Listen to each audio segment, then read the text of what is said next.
Hashivenu Hashem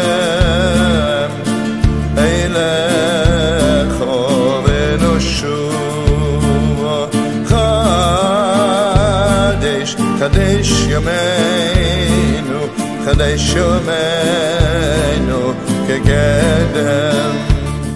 Bonjour à toutes, bonjour à tous et bienvenue sur cette chaîne YouTube d'Adat Shalom. On retrouve cette semaine Rivon Krigier. Bonjour. Bonjour.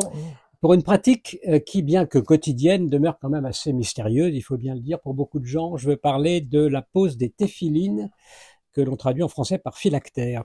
On peut peut-être d'abord s'arrêter d'ailleurs sur cette terminologie. Bon, d'abord en hébreu.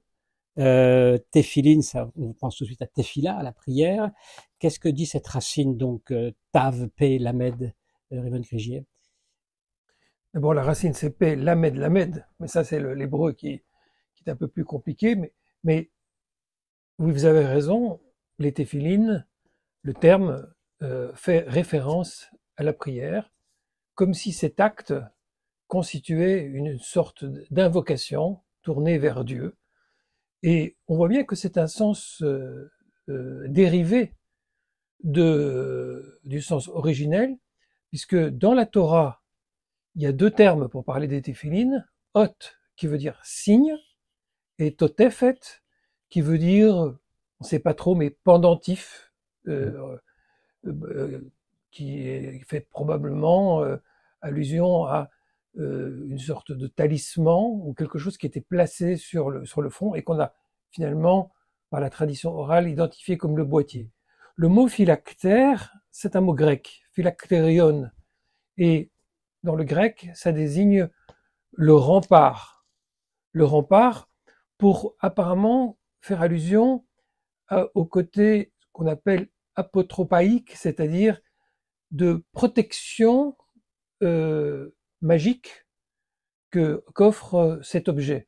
Donc on voit bien que du côté grec, on a tiré la symbolique des téphilines dans son aspect plutôt magique, alors que dans la Torah, et dans l'expression téphiline qui fait allusion à la prière, il n'y a pas de dimension magique à proprement parler. Le seul protecteur, c'est Dieu. Alors, dans la Torah, justement, il n'est pas fait mention, disons, explicitement des téphilines. On connaît le verset du premier paragraphe du Shema, donc il convient d'attacher ces paroles comme un signe sur son bras et entre ses yeux, mais il n'y a pas vraiment de détails et c'est la tradition orale qui va donc dire comment il faut procéder. Le Shulchan Aruch comporte 20 longs chapitres sur les lois complexes qui régissent la fabrication et aussi le port des téphilines, comment les choses se sont mises en place à partir des versets de la Torah. Eh bien, c'est une bonne question et c'est un grand mystère. De nombreuses reprises, lorsque la tradition orale parle des règles du téphilin, elle dit « Halacha le Moshe Misinaï ». C'est une loi qui remonte à Moïse du Sinaï. Mais c'est une expression qui, dans le langage talmudique, désigne l'inconnu. C'est-à-dire, c'est comme on dirait en français, ça remonte à la nuit des temps. Autrement dit, on ne sait pas avec certitude comment, depuis les versets de la Torah qui sont assez vagues comme vous les avez cités, un signe sur le bras, un pendentif entre les yeux, on est arrivé au boîtier noir avec les lanières que nous connaissons. La seule chose que l'on peut dire avec certitude, c'est que nous avons des traces dans des textes anciens. Et la trace la plus ancienne, c'est la lettre d'Aristée à Philocrate, qui est un texte du IIe siècle avant notre ère, dans lequel il est question de ces paroles qui sont effectivement placées en phylactère sur les bras et sur la tête, mais on ne décrit pas l'objet. De même, c'est l'expression phylactère qui est utilisée chez Philon d'Alexandrie et chez Flavius Joseph, et là on est au 1er siècle de notre ère, donc on sait que c'est ancien. En revanche, il y a quelque chose de tout à fait intéressant, c'est qu'on a trouvé à Qumran, Qumran, c'est la fameuse bibliothèque qu'on a trouvée du côté de la mer Morte, dans une grotte. À Qumran, dans la communauté de Qumran, on a trouvé des téphilines. Et ce qui est très étrange, c'est que ces téphilines comportaient un texte qui n'est plus présent dans les téphilines d'aujourd'hui, à savoir le décalogue. Et donc ça c'est cette pratique-là de Qumran, ça date de quand cette période de Qumran dont on parle? Qumran, la bibliothèque de Qumran et le lieu de rassemblement de cette communauté a été détruit lors de la révolte contre les Romains en 70 de notre ère. Donc probablement que ces téphilines dataient d'avant, mais combien de temps avant, on ne le sait pas.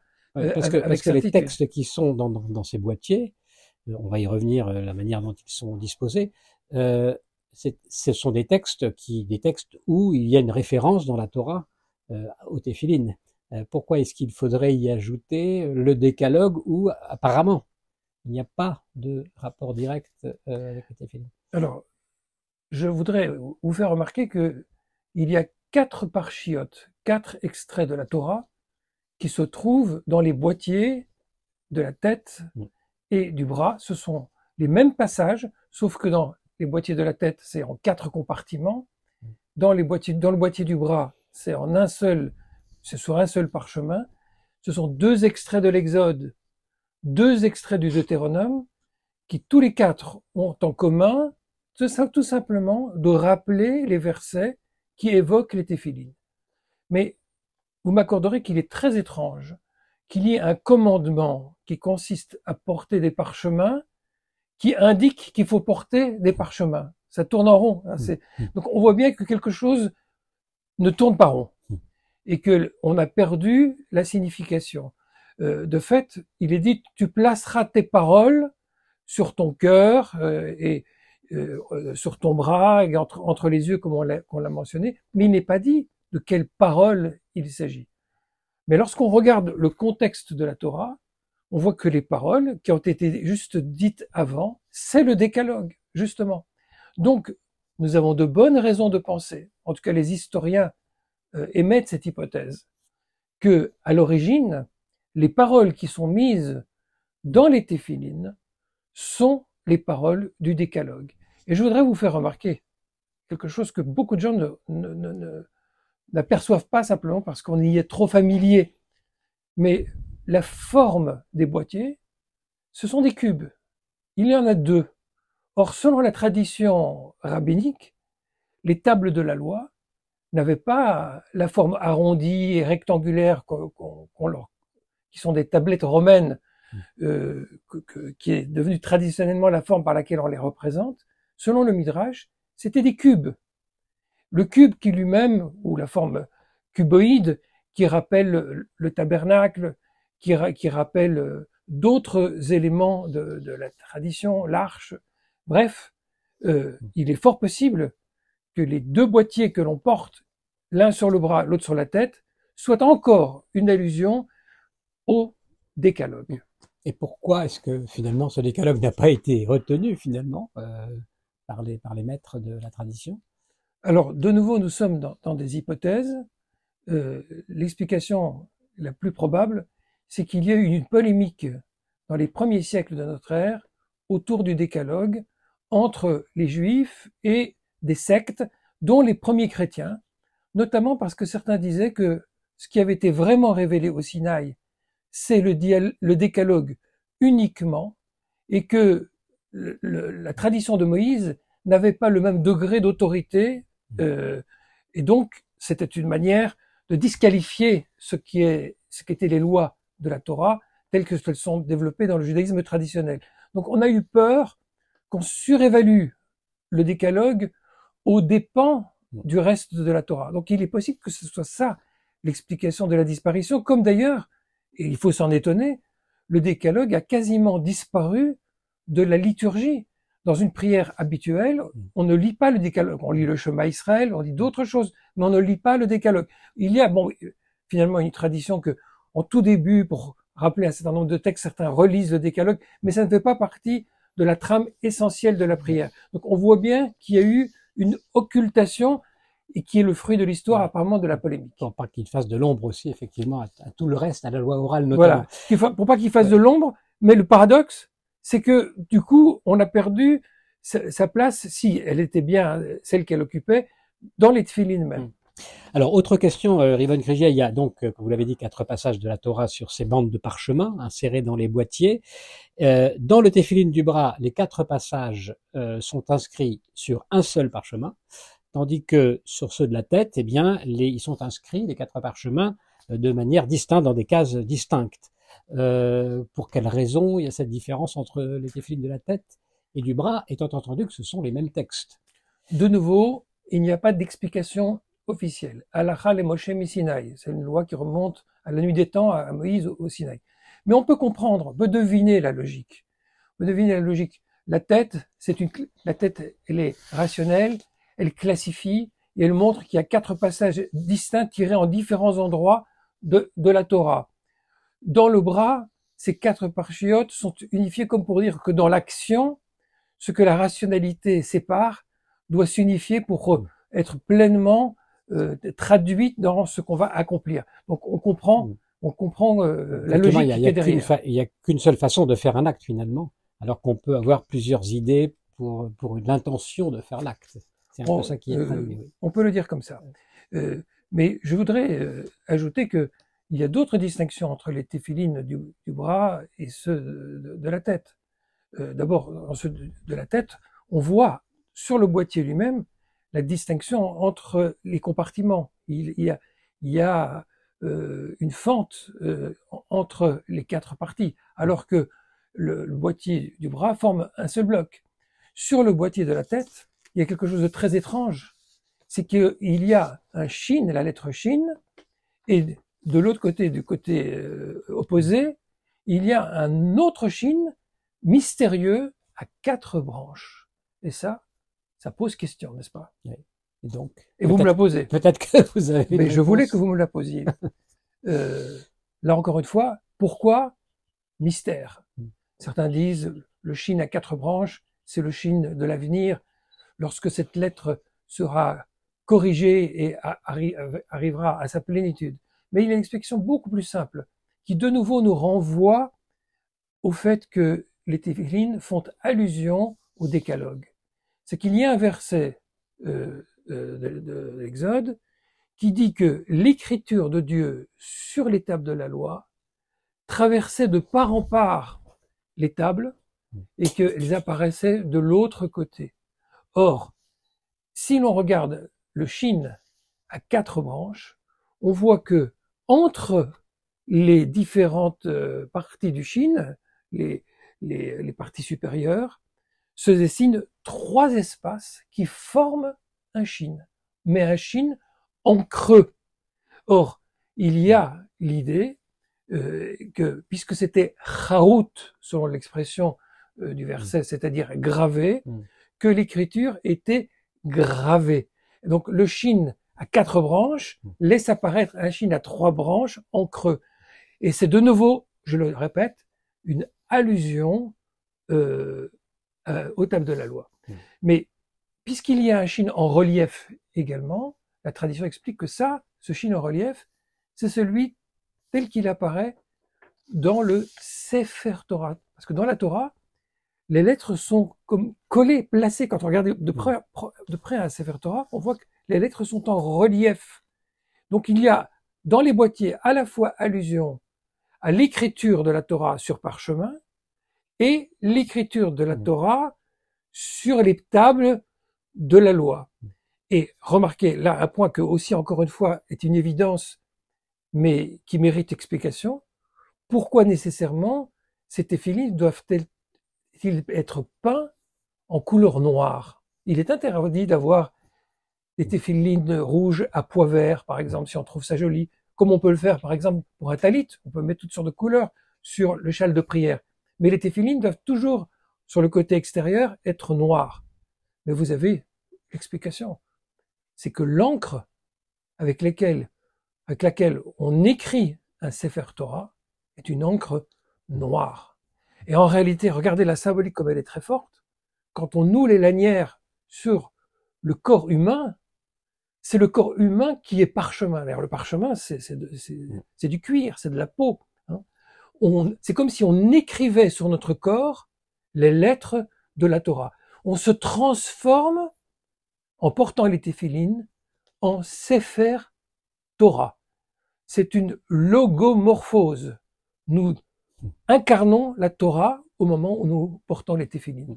Alors, on comprend bien avec ce que vous dites, ce que dit le traité du Talmud Kiddushin, page 35b, le respect des téphilines est comparé à toute la Torah. Effectivement, il y a plusieurs mitzvot comme ça, mais en l'occurrence... Bien sûr, un des versets qui dit qu'il faut porter les téphilines dit « Torah Tashem beficha », que la Torah de Dieu sera sur ta bouche. La Torah de Dieu, et juste après, il est dit « Tu les mettras sur ton bras et entre tes yeux ». C'est la Torah. C'est la Torah elle-même qui est sur nous. Et c'est la raison pour laquelle, effectivement, si on porte les téphilines et qu'à un moment, pour une raison ou pour une autre, on doit aller aux toilettes, se laver les mains, on doit enlever les téphilines. Il faut avoir une attitude extrêmement respectueuse tout le temps où l'on porte les téphilines. Alors, on explique aussi, finalement, ce que dit le Talmud par ailleurs, celui qui porte les téphilines mérite une longue vie. Il a finalement intégré le principe de vie en lui-même. Et aussi, grâce aux téphilines, ça c'est dans Kiddushin aussi, une personne a le mérite de retourner en Israël. Bon, je ne sais pas si vous avez comment on peut comprendre le fait qu'il y a beaucoup de vertus qui sont associées à cette pratique de Reuven Krige. Alors, l'idée de retour en Israël, ça c'est une vieille histoire qui est liée à un verset de Jérémie que je ne peux pas détailler maintenant, mais qui dit que effectivement, ce sont des signes, et que ces signes-là, précisément parce que ce sont des éléments de mémoire, constituent ce qui va permettre au peuple d'Israël de persister dans l'être, et que ces signes reprendront toute leur signification lorsqu'on reviendra sur la terre d'Israël. Parce qu'au départ, tout le mode de vie préconisé par la Torah, il est préconisé pour être appliqué en terre d'Israël. Et donc, Rashi va très loin en disant que si on porte les téphilines en dehors d'Israël, c'est pour en garder la mémoire, parce qu'un jour, ce sera toute sa signification quand on reviendra sur la terre. C'est une sorte d'entraînement. Oui. Et les femmes, pourquoi elles ne portent pas les téphilines, ou si elles peuvent les porter ou non? C'est pas obligatoire, évidemment. Alors, la tradition, mais c'est vraiment une question de tradition, et que ce sont les hommes qui portent les téphilines. Mais il y a dans le judaïsme une tradition orale qui raconte que les filles de Rashi portaient les téphilines. Ça, c'est en plein Moyen-Âge. Mais si on remonte au Talmud lui-même, on a une autre tradition qui dit que Michal, la fille du roi Shaoul, portait les téphilines et que les sages de l'époque n'ont pas protesté. Car fondamentalement, il n'existe aucun interdit à ce que des femmes portent les téphilines. Simplement, ça n'a pas été l'usage, et après on a justifié ça par différentes raisons. Donc, c'est plutôt une question de tradition qu'une question de loi au sens fort du terme. Peut-être dernière question un peu plus personnelle, Reuven Krige, finalement vous semblez très très sensible à cette mitzvah particulièrement. Pour quelle raison? Vous pouvez nous donner un petit peu de ressenti personnel? Écoutez, il y aurait beaucoup de raisons affectives, mais ce qui est très fort, c'est que quand on attache les téphilines sur le bras et sur la tête, on fait corps avec ces paroles. On le ressent physiquement. C'est pas simplement l'âme qui est sacrée, entre guillemets, le corps aussi qui porte ces paroles est sanctifié par ces téphilines. Et ce qui est très très fort émotionnellement, c'est que quand on retire les téphilines et qu'on regarde son bras, on voit très nettement les traces, les empreintes qu'ont laissées les lanières sur la peau, et ça perdure encore pendant tout un temps. Comme si ces téphilines, parce qu'on les a portées le matin, continuaient à nous imprégner par leur signification tout au long de la journée. Donc c'est un symbole d'allégeance très très fort à des choses qui sont essentielles. C'est un marqueur identitaire et un marqueur de spiritualité. Et c'est une mitzvah finalement respectée. On le sait à peu près la manière dont les gens la pratiquent parmi les Juifs, parce Alors, je ne connais pas de sondage en la matière, mais j'ai d'expérience beaucoup de personnes qui sont traditionnalistes prennent à cœur de mettre les téphilines. Peut-être que c'est plus facile pour eux d'ailleurs que d'observer le Shabbat, qui est une discipline plus rigoureuse. Donc même quand ils n'observent pas le Shabbat, beaucoup de personnes aiment mettre les téphilines, notamment parce que pendant la journée, ils auront moins l'occasion de s'occuper des questions spirituelles et qu'ils partent avec une charge le matin quand ils ont posé les téphilines. Merci beaucoup, Révan Krigier, pour ces enseignements qui vont nous permettre donc de réaliser cette mitzvah avec une intention plus affinée, plus perçante et plus signifiante par rapport à tout le contexte que vous nous avez livré. Merci infiniment, merci pour votre attention. Et on se retrouve dans une quinzaine de jours pour un nouveau numéro de Hadesh Yamenu. Merci.